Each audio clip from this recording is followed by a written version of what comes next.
سلام هي حتى مطلع الفجر صدق اللہ العظیم۔ جاگنا ہے جاگ لے افلاک کے سائے تلے، افلاک کہتے ہیں آسمانوں کو، جاگنا ہے جاگ لے افلاک کے سائے تلے، حشر تک سوتا رہے گا خاک کے سائے تلے۔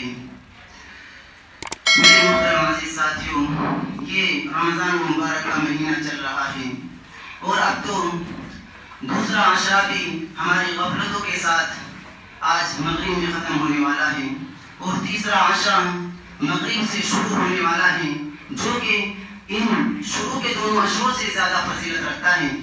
اور اس کی افضل ہونے کی ایک وجہ یہ بھی ہے کہ اس عشرے کے اندر ایک وہ رات ہے کہ جس کے بارے میں آیا ہے کہ وہ ایک رات ہزاروں مہینوں سے افضل ہے۔ تو آج میرے دل میں آیا کہ شب قدر سے متعلق کچھ بات آپ حضرات کے سامنے عرض کر دوں، تاکہ اس مبارک رات میں مجھے بھی اور آپ کو بھی اس رات میں عبادت کرنے کا شوق اور رغبت پیدا ہو۔ سب سے پہلے تو اس سورت کا ترجمہ سن لیجئے جو بھی تلاوت کی تھی۔ اِنَّا أَنزَلْنَاهُ فِي لَيْلَةِ الْقَدْرِ، اللہ تعالیٰ فرماتے ہیں کہ بلا شبہ ہم نے قرآن پاک کو شب قدر میں اتارا۔ وَمَا أَدْرَاكَ مَا لَيْلَةُ الْقَدْرِ، اور آپ کو پتہ ہے کہ شب قدر کیا چیز ہے اور کیسی ہے۔ لَيْلَةُ الْقَدْرِ خَيْرٌ مِّنْ أَلْفِ شَهْرٍ، کہ یہ شب قدر ہزاروں مہینوں سے افضل ہے۔ تَنَزَّلُ الْمَلَائِكَةُ وَالرُّوحُ فِيهَا بِإِذْنِ رَبِّهِم مِّن كُلِّ أَمْرٍ، اترتے ہیں اس میں آسمان سے فرشتے اور روح اپنی پروردگار کے حکم سے ہر امر خیر کو لے کر۔ سلام، اور یہ رات سراپا سلامتی کی ہے۔ ہی حتی مطلع الفجر، اور یہ طلوع فجر تک رہتی ہیں۔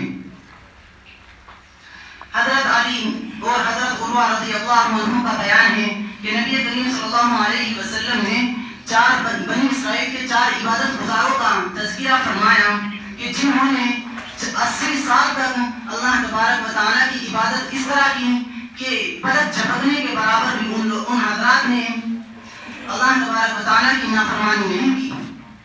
عبدوا اللہ 80 سنة لم يعصوه طرفة عين، کہ 80 سال تک اس طرح عبادت میں منہمک رہے کہ اللہ تبارک و تعالیٰ کی پلک جھپکنے کے برابر بھی ان لوگوں نے نافرمانی نہیں کی۔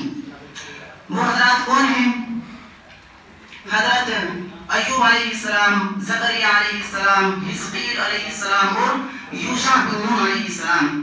جب صحابہ کرام نے حضور صلی اللہ علیہ وسلم سے یہ باتیں سنی تو صحابہ کرام کو بڑا تعجب ہوا کہ ہمیں تو اتنی عمریں بھی نہیں ملتی، اور تعجب کے ساتھ ان لوگوں کو گویا کہ عبادت کا رغبت اور حرص بھی ہوئی۔ وہ لوگ تو عبادت اور نیکیاں کمانے کے بہانے ڈھونڈا کرتے تھے۔ تو جبرائیل علیہ السلام نبی کریم صلی اللہ علیہ وسلم کے پاس آ گئے کہ اے محمد صلی اللہ علیہ وسلم، آپ کے صحابہ کو ان عبادت گزاروں پر تعجب ہوا تو اللہ تبارک و تعالیٰ نے آپ پر اس سے بھی افضل ایک رات اتار دی ہے۔ تو صحابہ کرام اور آپ صلی اللہ علیہ وسلم اس بات کو سن کر بڑے خوش ہوئے۔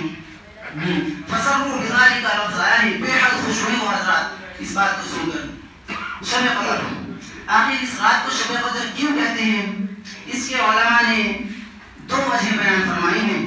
ایک تو یہ کہ شب قدر یہ فارسی زبان کا لفظ ہے، شب کے معنی آتے ہیں رات کے، اور قدر یہ لفظ تقدیر سے ہے جس کے معنی ہے مقرر کرنا، تجویز کرنا اور تقدیر الہی۔ گویا کہ اس اعتبار سے اس کے معنی ہوئے کہ تقدیر والی رات۔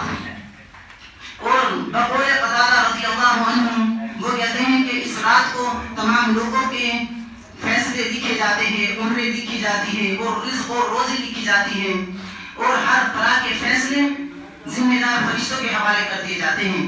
اس اعتبار سے تو اس کے معنی ہوئے کہ قدر کی رات، قدر والی رات۔ اور دوسرا معنی علماء کرام نے اس کی یہ وجہ بیان فرمائی ہے کہ وہ کہتے ہیں کہ قدر کے معنی عزت اور عظمت اور شرافت کے ہیں، تو اس اعتبار سے اس شب قدر کے معنی ہوئے عظمت والی رات۔ اور حضرت ابو بکر حضرت فراق رضی اللہ عنہ کا قول ہے کہ اس رات میں جو کتاب لوح محفوظ سے آسمان دنیا پر اتاری گئی وہ کتاب تمام کتابوں سے قابل قدر ہے، اور جس نبی پر اتاری گئی وہ نبی تمام نبیوں سے قابل قدر ہے، اور جس امت کے لیے اتاری گئی وہ امت تمام امتوں سے زیادہ قابل قدر ہے، اور جس مہینے میں اتاری گئی وہ مہینہ بھی تمام مہینوں سے زیادہ قابل قدر ہے۔ تو ان تمام چیزوں کے قابل قدر ہونے کی وجہ سے وہ حضرات کہتے ہیں کہ اس وجہ سے اس کو شب قدر کہہ دیا جاتا ہے۔ یہ جو ابھی آپ حضرات کے سامنے قرآن شریف کی ایک سورت پڑھی تھی، اس کے اندر اللہ تبارک و تعالیٰ نے سوال و جواب کے انداز میں تمام لوگوں کو، تمام مسلمانوں کو شب قدر کی فضیلت اور اہمیت سے واقف کرایا ہے۔ خلاصہ یہ ہے کہ 1000 مہینوں یا 83 برس کی عبادت اس ایک رات کی عبادت کی برابری نہیں کر سکتی۔ ہاں، اس رات آسمان سے بکثرت فرشتے اترتے ہیں جو مومنوں کو سلام کرتے ہیں اور مصافحہ کرتے ہیں، ان کے لیے دعائیں خیر کرتے ہیں اور تمام مومنوں کی دعاؤں پر آمین کہتے ہیں۔ اس لیے تمام کو چاہیے کہ اس رات میں عبادت کا، قرآن شریف کا اور دعاؤں کا خوب اہتمام کرنا چاہیے۔ حضرت ابو ہریرہ رضی اللہ عنہ کی ایک حدیث ہے کہ نبی کریم صلی اللہ علیہ وسلم کا فرمان ہے کہ جو شخص ایمان کے ساتھ ثواب کی نیت سے اس ایک رات میں عبادت کرے گا تو اللہ تبارک و تعالیٰ اس کے تمام پچھلے گناہ معاف فرما دیتے ہیں۔ اور حضرت انس رضی اللہ عنہ کا ایک نبی کریم صلی اللہ علیہ وسلم کا فرمان بیان فرماتے ہیں کہ ایک دفعہ رمضان مبارک کا مہینہ آیا تو آپ صلی اللہ علیہ وسلم نے فرمایا کہ آپ پر ایک ایسا مہینہ آیا ہے جس کے اندر ایک ایسی رات ہے کہ جو تمام ہزاروں مہینوں سے زیادہ افضل ہے، اور جو اس رات کی فضیلت سے محروم رہا گویا کہ وہ تمام تر فضیلتوں سے محروم رہ گیا۔ حضور کے الفاظ تھے۔ متعینہ طور پر تو نہیں کہا جا سکتا کہ یہ رات کس تاریخ میں ہوتی ہے، لیکن رمضان مبارک اور خاص کر رمضان مبارک میں بھی جو آخری کا عشرہ ہے جو مغرب سے شروع ہونے والا ہے، اس کے اندر ہونے کا زیادہ رجحان ہے، اور اس میں بھی 21، 23، 25، 27 اور 29 ان میں سے کبھی 21 میں ہو جاتی ہے، کبھی 23 میں، کبھی 25 میں، کبھی 27 میں، کبھی 29 میں۔ اس لیے ہر مسلمان کو چاہیے کہ ان 5 راتوں میں ہی جاگ کر اللہ تبارک و تعالیٰ کی عبادت میں مشغول رہیں۔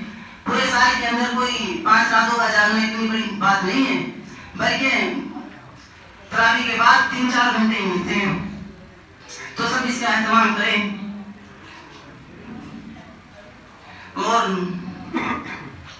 اس رات میں جاگ کر اعمال کس طرح کے کرنے ہیں، تو نبی کریم صلی اللہ علیہ وسلم سے اس رات میں قرآن پاک کی تلاوت، نماز پڑھنا اور دعائیں مقبول ہیں۔ اس لیے زیادہ مناسب یہی ہے کہ وہی دعائیں اور قرآن پاک کی تلاوت کریں، اور خاص کر ایک دعا جو ہماری اماں عائشہ رضی اللہ عنہا نے ہمیں بتائی ہے وہ اس کا اہتمام کریں۔ اللہم انک عفو تحب العفو فاعف عنی، کہ اللہ آپ معاف فرمانے والے ہیں اور معاف فرمانے کو آپ پسند کرتے ہیں، اور لہٰذا مجھے بھی معاف فرما دیجیے۔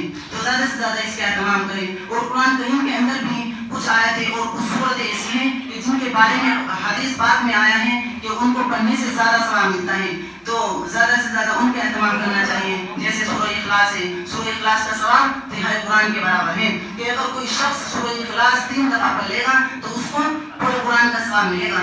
ایسے ہی سورہ زلزال ہے، آدھے قرآن کا برابر ثواب ملتا ہے، کہ کوئی 2 دفعہ سورہ زلزال پڑھ لے گا اس کو پورے قرآن کا ثواب مل جائے گا۔ سورہ کافرون ہے، چوتھائی قرآن کے برابر ثواب ملتا ہے۔ جو شخص بھی 4 دفعہ سورہ کافرون کو پڑھے گا تو اس کو پورے قرآن کا ثواب ملے گا۔ ایسے ہی سورہ بقرہ اور سورہ آل عمران کی کچھ آخری کی آیتیں ہیں، ان کے بارے میں آتا ہے کہ جو شخص ان کو پڑھے گا تو اس کو ایک رات کی عبادت کا ثواب ملتا ہے۔ اور آیتوں میں ایک آیت الکرسی ہے کہ جس کو قرآن پاک کی تمام آیتوں سے زیادہ افضل ہونے کا شرف حاصل ہے، اور اس کے پڑھنے والا مرتے ہی جنت میں داخل ہو جاتا ہے۔ ایسے ہی سورہ یاسین ہے جو قرآن پاک کا دل بھی ہے، اور جس کے پڑھنے والا بخش دیا جاتا ہے، اور اس کے پڑھنے پر سورہ یاسین کے پڑھنے پر 10 قرآن کے برابر ثواب ملتا ہے۔ اس لیے انسان کو چاہیے، تمام مسلمانوں کو، کہ خاص کر ان سورتوں اور ان آیتوں کا اہتمام کریں۔ ایسے ہی حضور صلی اللہ علیہ وسلم پر درود بھیجیں، استغفار کی کثرت رکھیں، سبحان اللہ، الحمدللہ، لا الہ الا اللہ کی تسبیحات پڑھیں، اور خاص کر لا الہ الا اللہ الحلیم الکریم سبحان اللہ رب السماوات و رب العرش العظیم. اس کے بارے میں آتا ہے کہ جو شخص اس کو کسی بھی رات میں 3 دفعہ پڑھ لے گا تو اس کو شب قدر کے برابر ثواب ملتا ہے، اس لیے اس کو ضرور پڑھیں. جی، اور خاص کر اس رات میں گناہوں سے بھی اپنے آپ کو بچائیں، اپنی آنکھوں کو غلط دیکھنے سے، اپنے منہ کو، اپنی زبان کو غلط بولنے سے، کسی کی چغلخوری کرنے سے اپنے آپ کو خاص کر بچائیں.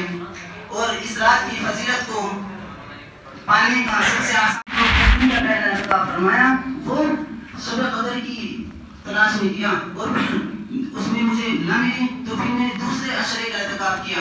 پھر مجھے بتایا گیا کہ وہ شب قدر تیسرے عشرے میں ہے جو یہ مغرب سے شروع ہونے والا ہے. تو اس لیے تمام حضرات سے درخواست ہے کہ اس کا اہتمام کریں. اور اس حدیث سے معلوم ہوتا ہے کہ رمضان مبارک کے اندر جو یہ اعتکاف میں بیٹھتے ہیں اس کا بہت بڑا فائدہ یہ بھی ہے کہ شب قدر کا حصول، کیونکہ جب نبی کریم صلی اللہ علیہ وسلم کو بتایا گیا کہ شب قدر اسی عشرے میں ہے تو حضور صلی اللہ علیہ وسلم نے 20 دن کا اعتکاف فرمانے کے باوجود پھر 10 دن کا مزید اعتکاف فرمایا، اور پھر صحابہ کرام رضوان اللہ علیہم اجمعین کو بھی اسی ترغیب فرمائی.